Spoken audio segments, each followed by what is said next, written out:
Muito bem, vamos para o texto, livro de Ruth, capítulo de número 3, eu quero ler aqui na minha Bíblia e peço que você acompanhe.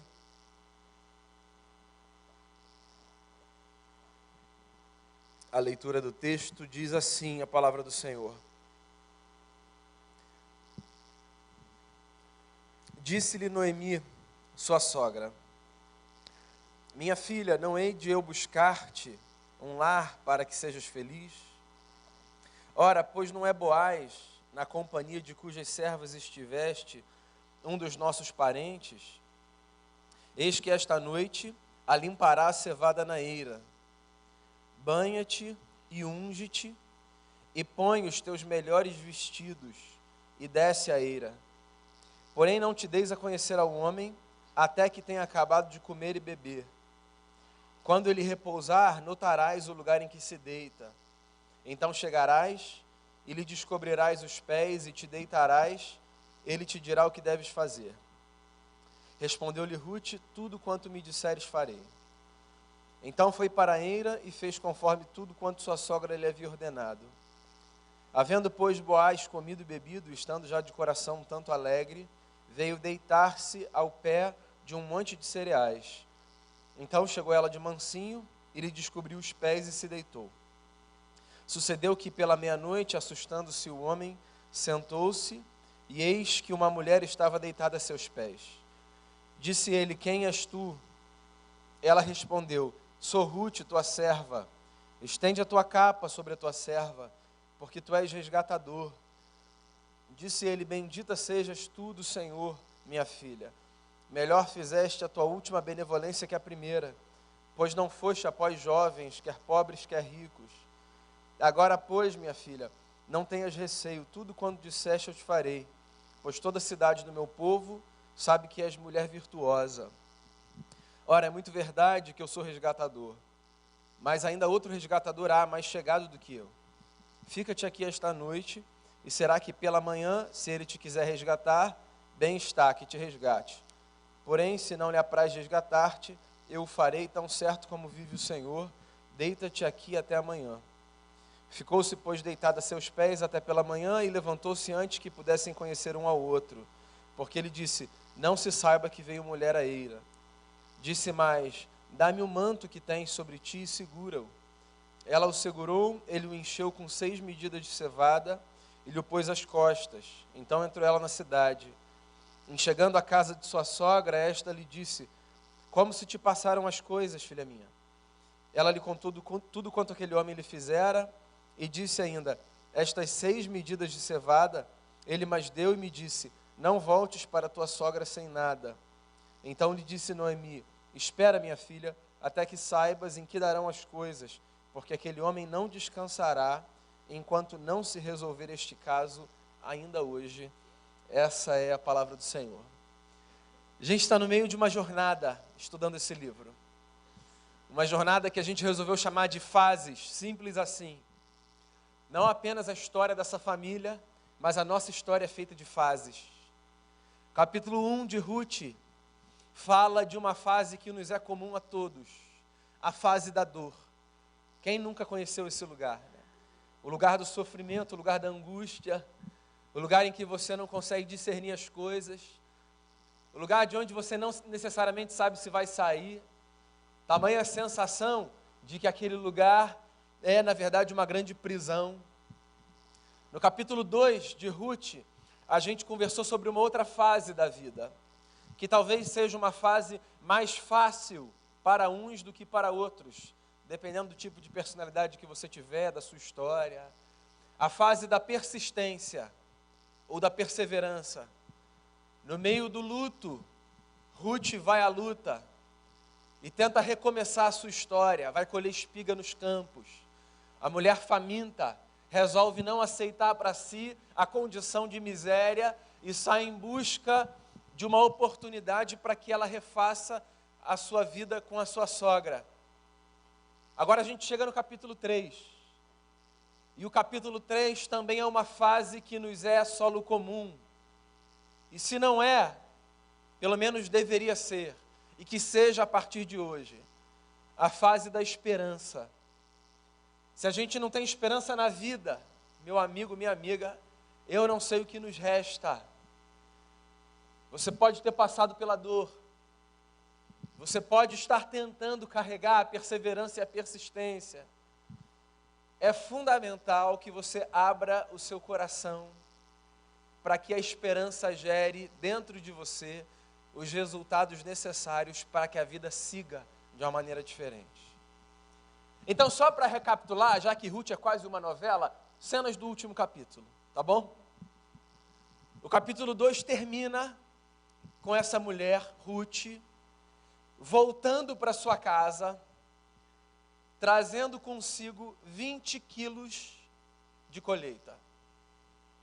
E isso não foi apenas porque ela conseguiu pegar 20 quilos de espigas, porque eu não sei se você se lembra, essa mulher era uma estrangeira pobre, ou seja, ela ficava na terceira fila na colheita, tinha os segadores, tinham as servas, e ela estava com os órfãos, com as viúvas, com os estrangeiros, com os pobres. Por causa da generosidade de um homem chamado Boaz, essa mulher volta para casa trazendo consigo 20 quilos de produto da terra.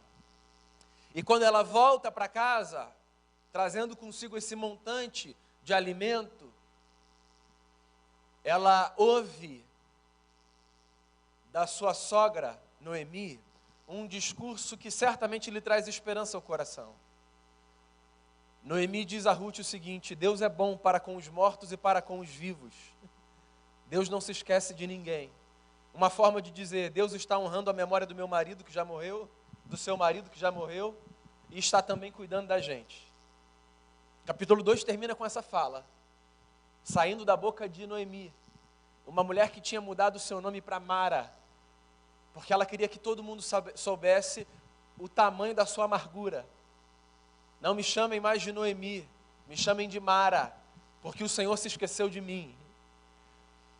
O capítulo 3, então, começa com um novo momento nessa casa de duas mulheres pobres. O capítulo 3 começa com uma sogra bolando uma estratégia para que a sua nora recomece a sua vida. Que sogra bendita, né? Pensando assim, como é que a gente pode fazer para que a sua vida seja uma bênção? Porque pessoas que amam pessoas desejam abençoar pessoas. Naquele momento, Ruth era o que Noemi tinha para garantir a sua sobrevivência, porque ainda que fosse mulher como ela, era mais jovem, mais forte. Noemi poderia dizer, Ruth, somos nós duas, por favor, não me desampares, fique comigo, eu preciso de você, esqueça os seus sonhos. Mas essa mulher diz assim, a gente precisa pensar em alguma coisa. E aí ela chega com uma ideia. Ela diz assim, Boaz precisa ser o nosso foco. Já que você chegou em casa dizendo que esses 20 quilos de comida que você trouxe porque Boaz, parente do meu marido, sobrinho do meu marido, deu a você, então a gente vai focar nele. Ele é a nossa esperança. Eu acho que é por aí que a gente vai conseguir recomeçar a nossa vida. Então, Ruth, a estratégia é a seguinte. Está acontecendo uma festa na cidade. Porque o tempo da colheita, já tinha acabado. Agora era o tempo de separar o trigo.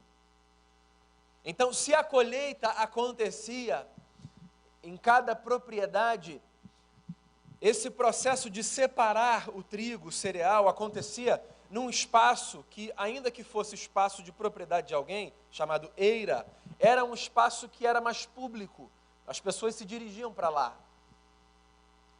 E acontecia que, no final de um dia de separação do produto da terra, todas as pessoas da cidade faziam uma grande festa, em celebração à graça divina que tinha dado o produto da terra para aquela gente.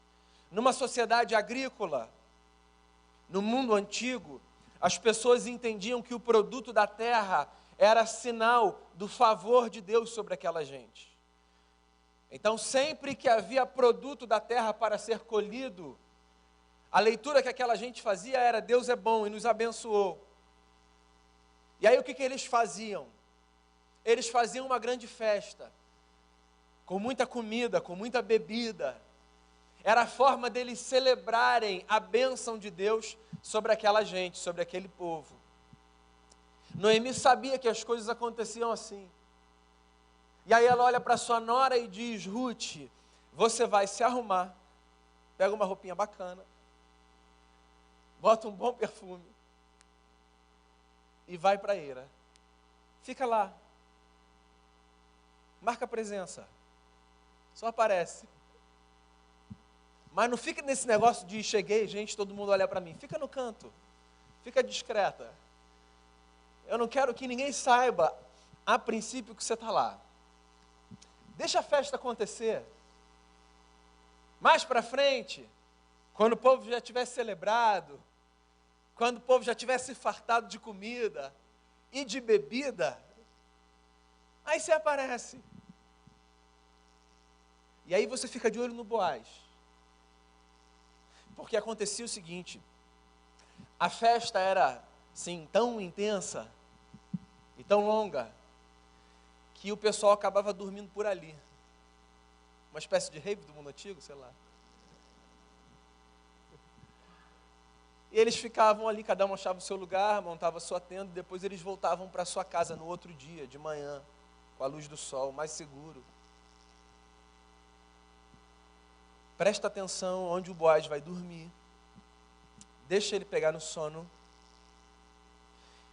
E no meio da noite você aparece, deita aos pés dele,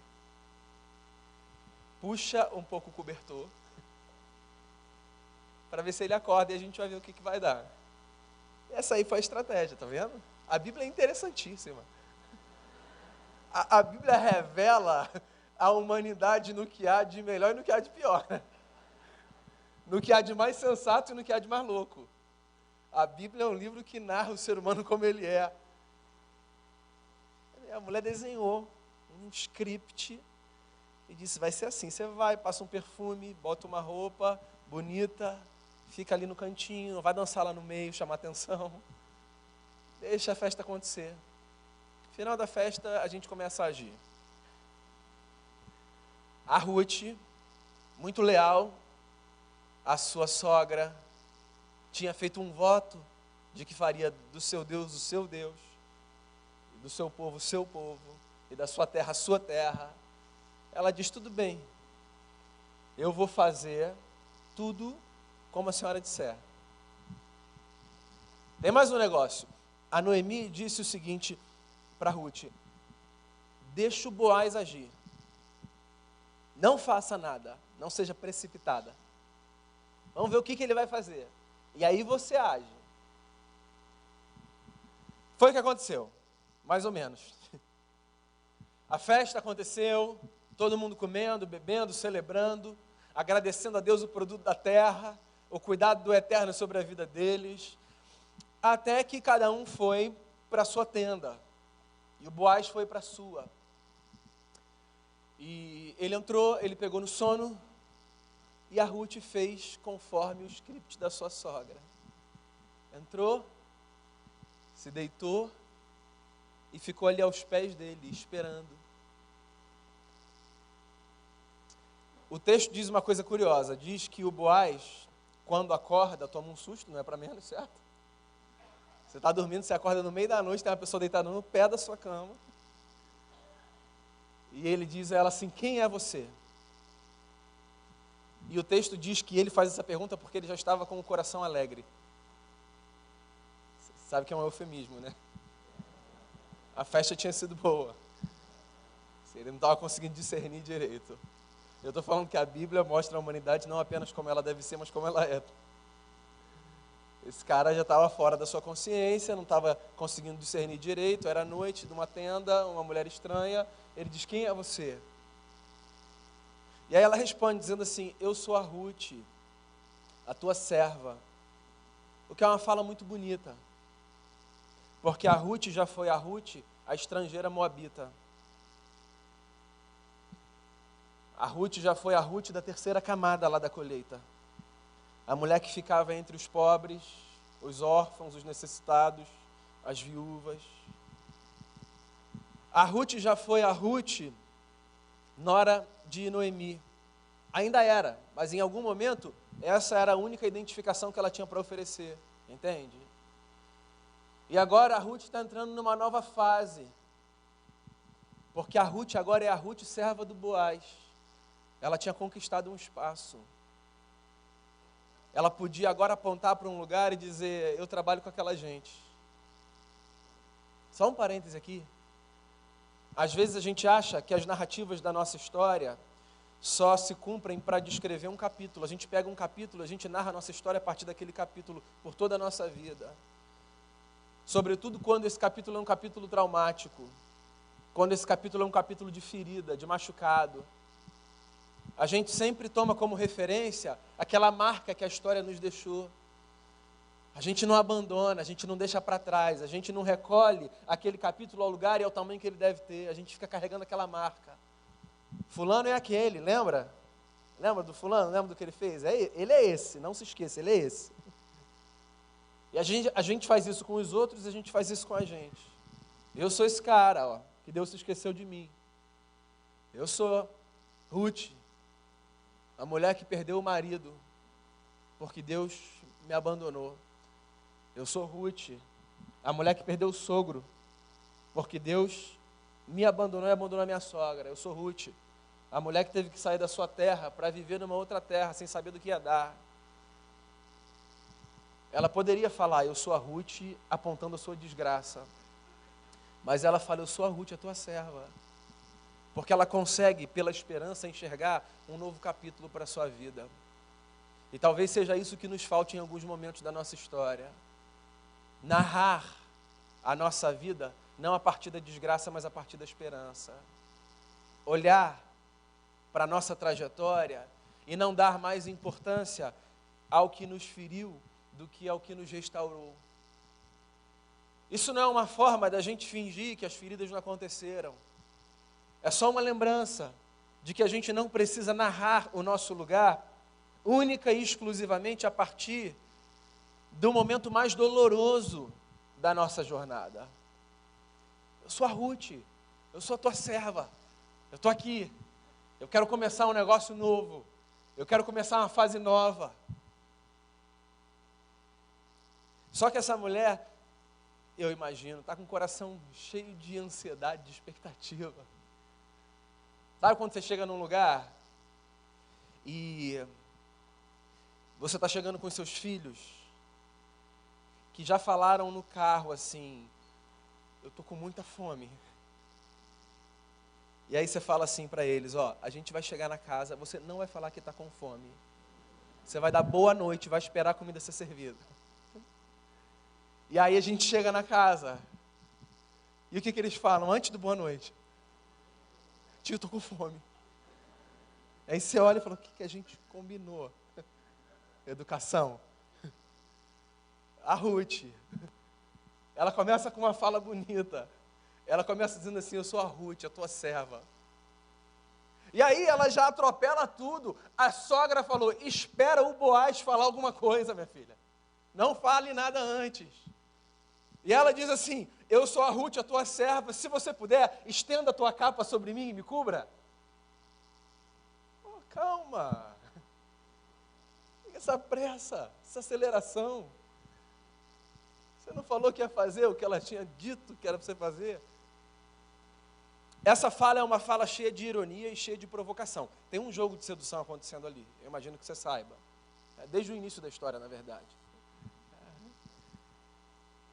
No capítulo 2, quando a Ruth aparece no campo do Boaz, e o Boaz pergunta ao seu servo encarregado do povo da colheita, quem é aquela ali que eu não conheço? Quando o servo diz, aquela é Ruth, a moabita, que veio com Noemi, o Boaz se aproxima dela e diz assim, fique por aqui, que o Eterno estenda sobre você as suas asas.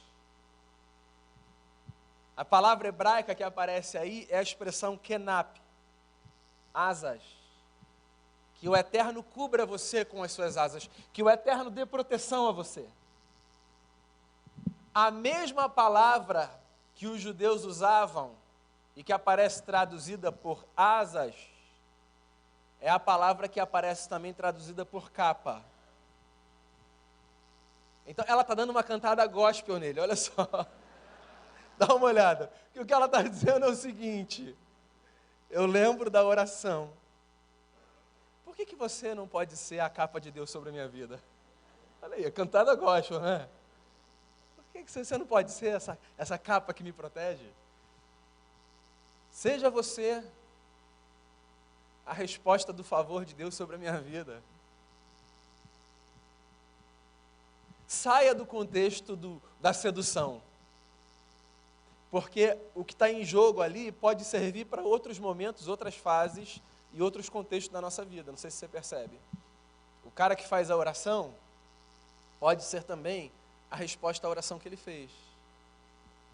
A mulher que faz a oração pode ser também a resposta à oração que ela fez. Ou seja, eu posso orar pela vida de alguém, por qualquer motivo, e eu posso me perceber como resposta para essa oração que eu faço. No gesto de generosidade que eu demonstro, na solidariedade, no abraço, no afeto, no carinho, na escuta, ou no que quer que seja.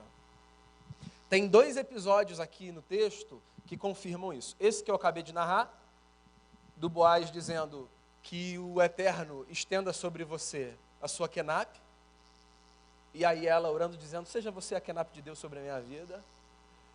E com Noemi dizendo para Ruth, Deus vai abençoar você, e no capítulo 3 começando, trazendo um plano, uma estratégia, que ela entendia ser a bênção de Deus sobre a vida de Ruth, entende?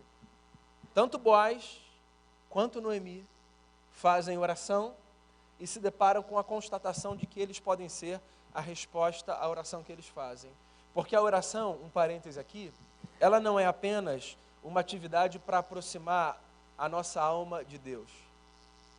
A oração também é uma forma da gente despertar a nossa consciência para o fato de que às vezes as respostas estão mais perto de nós do que nós imaginamos. E às vezes nós somos, nós mesmos, as respostas perfeitas às orações que nós fazemos. E às orações que outros fazem. De tal forma que a minha oração precisa ser sempre feita com muita sensibilidade, com muita consciência, olhos fechados e abertos ao mesmo tempo. Fechados como um símbolo da atenção que eu devo dar àquilo, mas abertos como um símbolo de que aquele ato não é um ato de abstração, de abdução, é um ato de consciência. Eu mergulho cada vez mais. Eu não estou saindo, eu estou mergulhando. Eu estou experimentando de forma mais intensa, eu estou escutando. Estenda sobre mim a sua kenape. Então tem um jogo aí, deixa eu aproveitar a oração que ele fez sobre mim e eu ouvi, e essa vai ser a minha deixa, e tem uma tentativa dela se tornar mulher dele. No livro de Cantares de Salomão, você tem um trecho onde a mulher faz exatamente a mesma coisa ao seu noivo nos aposentos. Ela diz assim, me cubra com o seu manto. Eu não sei se você sabe, mas o livro de Cantares de Salomão é um livro poético que revela o encontro de 2 amantes, de um homem e de uma mulher que se amam e que vão para a cama. Esse tema do encontro de um homem e de uma mulher é tão aviltante à espiritualidade cristã, quer católica, quer evangélica, que nós transformamos o livro de Cantares num livro que fala do encontro de Jesus com a igreja. Porque pensar que a Bíblia tem um livro que fala do romance de um homem e de uma mulher é muito aviltante para a mentalidade cristã. Mas o livro é um livro que fala disso, porque isso faz parte da vida, de um projeto divino. E aí no livro você tem exatamente esse pedido. A mulher olhando para o seu namorado, para o seu marido, e dizendo assim, me cobre com o teu manto. E aí, a Ruth tem que ouvir do Boaz o que quem é apressado corre o risco de ouvir. porque ela se insinua para ele, com aquela cantada, e ela ouve como resposta calma aí. Está indo muito rápido esse negócio. E por que o Boaz fala, peraí? Porque o Boaz era um resgatador daquela família. Só que havia um outro resgatador na família que tinha prioridade em relação ao Boaz. Só para recapitular, caso você não tenha estado aqui na última semana e não faça ideia do que um resgatador representava. O resgatador era, no povo de Israel, esse homem, parte de uma família, que tinha o direito, se assim desejasse, de assumir uma mulher para si, caso seu marido tivesse falecido, para que a herança dessa família, do ponto de vista do nome, fosse mantida. Então, se numa casa, um casal não tivesse filhos em Israel, no mundo antigo, e o homem morresse sem que tivesse deixado filhos, para que a sua descendência não fosse interrompida naquela geração, um outro homem da família poderia assumir as propriedades do falecido e a família do falecido, a mulher do falecido, que para a cultura daquele tempo, pasmem, era tida também como posse de um homem. Então o camarada assumia a terra, o camarada assumia o gado e o camarada assumia a mulher, porque todos esses elementos eram tratados como propriedade de um homem. Que bom que as civilizações avançaram. Havia uma ordem para que os resgatadores agissem. O camarada, por ter o direito a resgatar uma família, não podia chegar e dizer, pronto, eu quero. Ele precisava respeitar uma hierarquia de parentela. Se houvesse um parente mais próximo do que ele, esse parente tinha o direito à escolha que fosse anterior a dele. E o Boaz é um camarada tão justo que, estando na sua tenda, com uma moça jovem, que aparece se insinuando para ele, no desejo de reconstruir a sua vida, afobada, e podendo se aproveitar daquela situação, ele diz assim, então vamos fazer as coisas direito. Tem um parêntese aqui também, sobre a vida, não apenas sobre relacionamento, mas sobre a vida. Gente que carrega Deus no coração, gente que zela pelos valores que tem, mesmo nos momentos mais desafiadores, se lembra de fazer aquilo que no fundo sabe ser justo e correto. Porque aquilo que a gente sabe ser justo e correto, a gente procura fazer não só à luz do dia, a gente procura fazer pela consciência que a gente tem de que existe um Deus com quem a gente caminha. E aí eu acho que fica nessa história, nesse pedaço, pelo menos um desafio para a gente, mais um desafio para a gente, né? De olhar para as circunstâncias da vida e para as situações, e mesmo naquelas circunstâncias e naquelas situações, onde os cenários nos parecem muito favoráveis para que a gente rompa com valores, com a ética e com a moral que a gente abraça, a gente tem a força de dizer, não, vamos fazer o que é certo. Esse camarada não quis se precipitar, estando com o coração alegre e não tendo sido o provocador daquela história. Ele diz o seguinte para Ruth, não vai embora, fica aqui, pode dormir aí, já que você me acordou, fica aí. Não vai embora porque a noite é perigosa, porque alguma coisa pode acontecer com você, e porque eu quero proteger você. Inclusive, eu quero dar uma palavra a você. Eu estou disposto a resgatar a sua vida. Eu quero ser o seu resgatador. Porque você, jovem desse jeito, poderia ter escolhido um outro jovem, pobre ou rico, mas você veio a mim. E eu dou a minha palavra. Você não vai ficar desamparada. Ela deve ter dormido bem, né? Porque quando a gente ouve que a gente não vai ficar desamparado, a gente descansa, né? Às vezes na vida a gente só precisa ser lembrado de que a gente não vai ficar desamparado. Às vezes, na hora da angústia, quando a esperança ainda é um fiapo apenas, quando ela não ganhou espaço terreno, a gente só precisa se lembrar que Deus cuida da gente, que o poeta e salmista disse que ele já foi moço, agora ele é velho, mas ele nunca viu o justo desamparado, nem a sua descendência mendigar o pão. A gente precisa ser lembrado que a misericórdia de Deus acorda antes do sol. Deus tem um ventre, misericórdia, no hebraico significa ventre. Deus tem um ventre que traz à existência esperança. A gente precisa ser lembrado que aos seus amados Deus dá enquanto dorme. A gente precisa ser lembrado que se Deus cuida do lírio do campo e das aves dos céus, quanto mais da nossa vida. Na hora que a gente se sente desamparado, a gente precisa ser lembrado dessas verdades simples, que sustentam o nosso coração. E isso é o que a Ruth ouve. Fica tranquila, Ruth. Pode dormir aí. Inclusive, amanhã, antes de sair, pega esse manto que você trouxe, porque eu vou encher com mais 25 quilos de cereal. Se no primeiro dia ela tinha voltado para casa com 20, agora ela volta com 25. Uma mulher que tinha passado fome. E o que acontece é exatamente isso.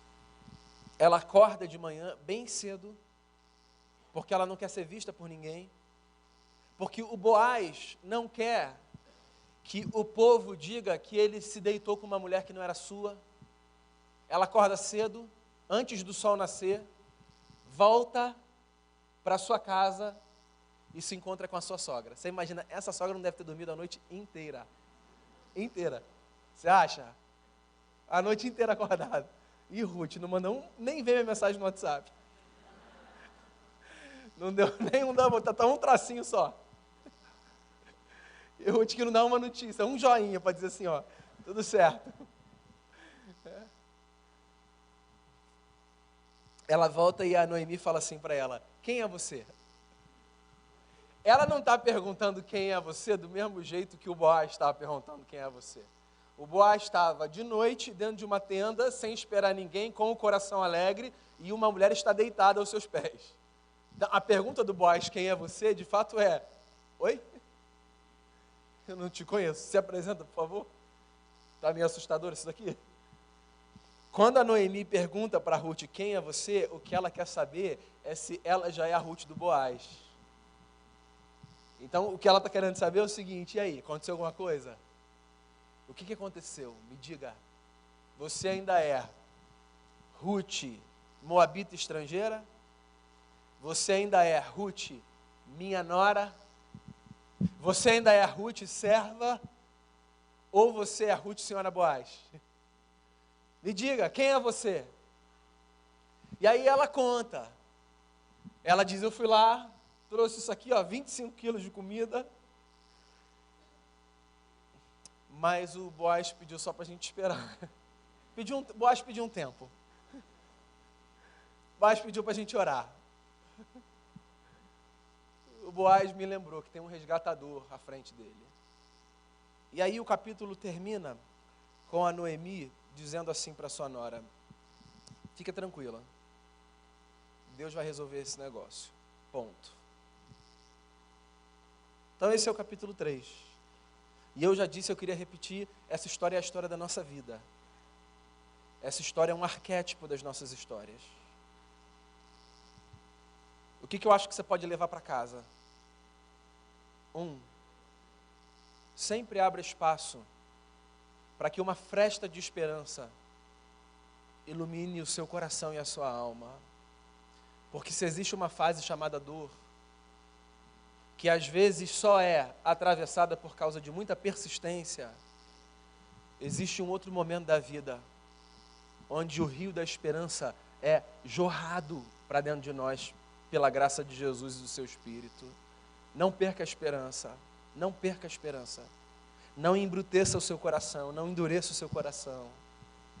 Faça do seu coração um solo regado, mesmo que seja pelas gotas de lágrima que caem dos seus olhos. Porque a esperança é o que sustenta a nossa vida e é o que prepara a nossa história para um recomeço. Outra coisa que eu acho que você pode levar do capítulo 3 para sua casa, bole estratégias. Pense. Venha com ideias.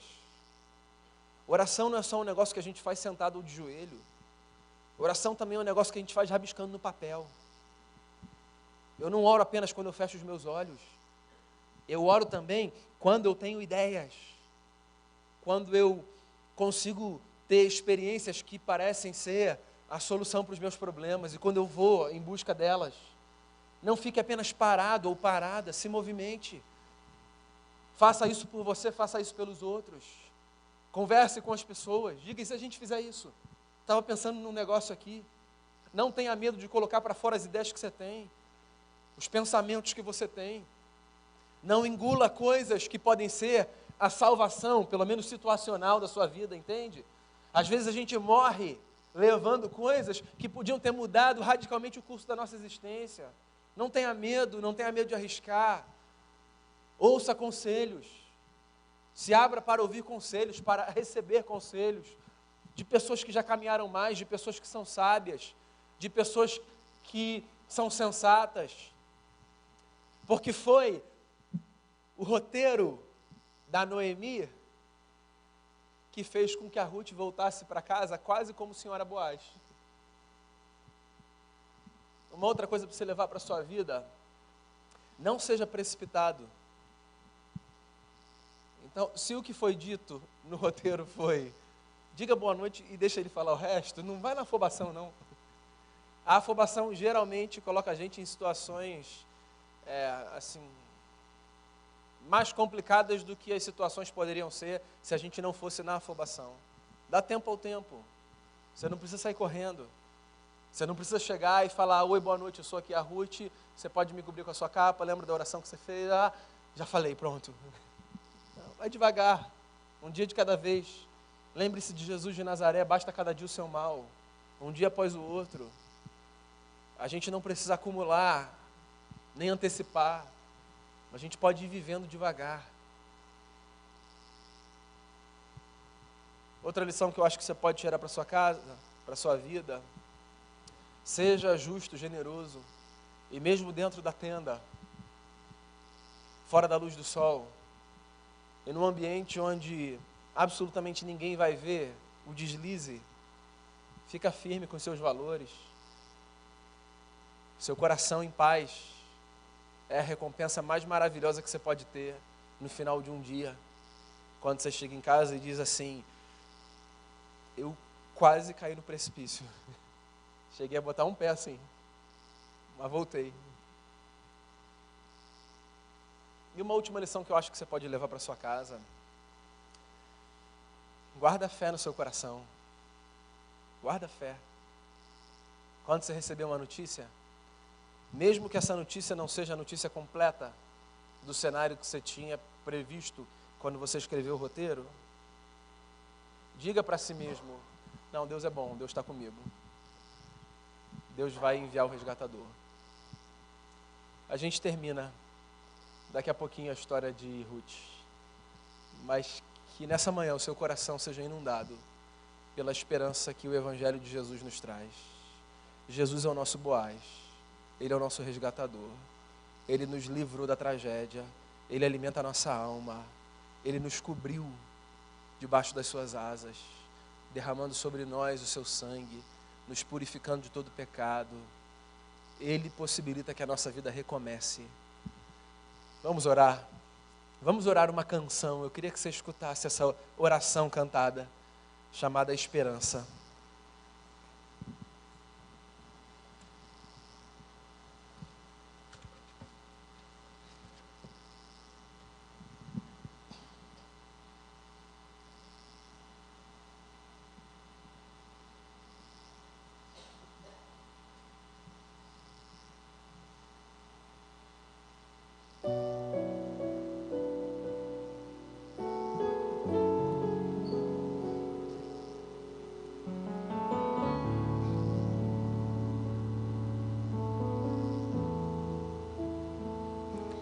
Quando estou só e o choro parece querer chegar, e um sentimento de temor, como será o amanhã que eu não vejo e quer me assustar. Oh meu Deus, ajuda-me a confiar. Quando os sonhos se frustram ou parecem não se realizar, quando as forças se acabam, tudo que eu sei é te adorar.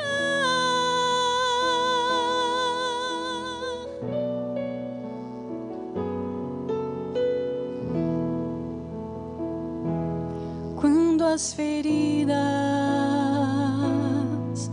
do meu coração não querem sarar e me atrapalham a visão, tuas promessas são tão grandes e as lutas querem me esmagar. Oh meu Deus, ajuda-me a avançar.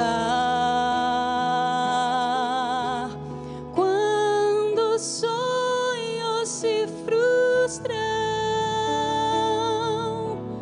ou parecem não se realizar, quando as forças se acabam, tudo que eu sei é te adorar. Quando as forças se acabam ou parecem não se realizar, quando as forças se acabam, tudo que eu sei é te adorar.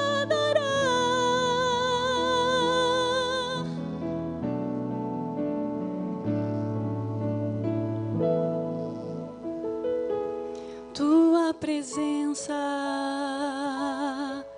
me aquieta a alma e me faz ninar como um bebê que não precisa se preocupar. A minha vida escondida em tuas mãos está. Oh meu Deus, em ti eu posso descansar. Tua presença me aquieta a alma e me faz ninar como um bebê que não precisa se preocupar. A minha vida escondida em tuas mãos está. Oh meu Deus, em ti eu posso descansar. A esperança renasce e a certeza de que perto estás. Tua paz me invade, pois tudo que eu sei é te adorar. A esperança renasce e a certeza de que perto estás. Tua paz me invade, pois tudo que eu sei é te adorar. Pois tudo que eu sei é te adorar. É te adorar. Vou fazer uma oração. sei se você tem algo que você queira colocar diante do Senhor. Esperança é a palavra de hoje. Esperança. Se você deseja uma palavra de oração, eu queria chamar você para vir aqui para a gente orar. Se Ruth 3 é um capítulo da sua vida que você identifica, vamos colocar diante de Deus a nossa vida. Esperança. Esperança. Essa vai ser a nossa palavra. E essa vai ser a nossa oração nessa manhã. Que a esperança renasça no nosso coração.